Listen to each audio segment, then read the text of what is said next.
As I record this, it is June 30th, 2023. Half of the year is over. If it's gone great for you, fantastic. If it hasn't, just do more of the same. If it hasn't gone well for you, sit down, think about what it is that hasn't worked, recommit yourself to a plan. You've still got half the year of 2023 to go, and then develop a plan on what you want to do. I recently asked in the group coaching that I do for them to do an exercise, homework if you will, and that was to write down what it was that they want to accomplish, what they want to accomplish in a year, what they want to accomplish by July 31st, 1 month from today. And then take that July 31st goal, whether that's build your board, close an acquisition, get an LOI signed, I don't know, whatever it is for you, where you are in this process.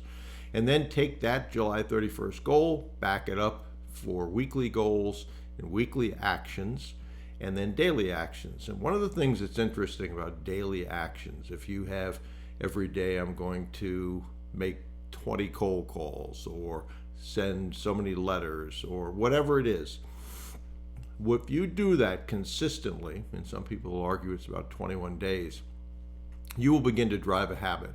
And so habits, good habits, are important towards success. So take a look at yourself, take a look at what you want to accomplish in July, have that down to a weekly and then a daily set of actions. No substitute for taking actions.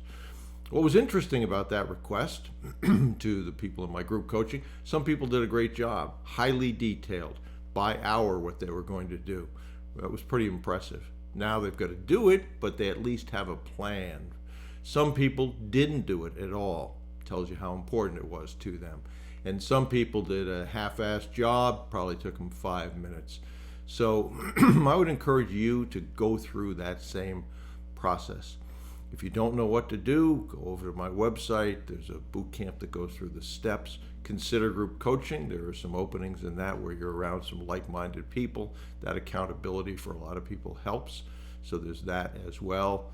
But I saw a piece the other day, just a short quotation really, and it said that where is the richest place on earth? And the person doing this said it's not the diamond mines, the gold mines, the mineral deposits.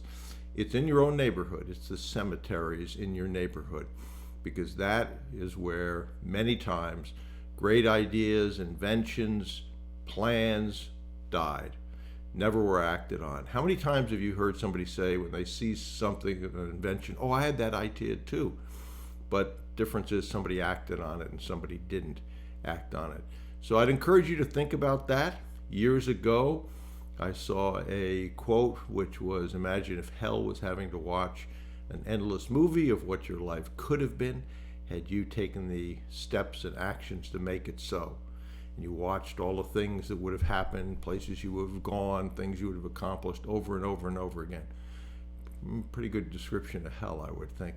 If you would like to see that image, just send me an email, bruce@brucewhipple.com. I'll send it to you. It's not a bad one to put in an affirmation and remind yourself of that. So I'd be happy to do that if you send that along to me. But remember, knowing what to do, important. Doing it, much more important. And so think about July.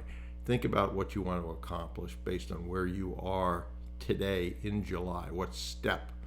And then the actions by week and the actions by day to do that. If you do that and then you act on it, there is a much better chance that you will actually accomplish that. So keep pushing. If you don't know the tools, go over to brucewhipple.com. There's plenty of resources there. But commit yourself as you go into July, if you haven't been pleased with the first half of 2023, to make the second half different. And that's going to come down to an action plan and taking action.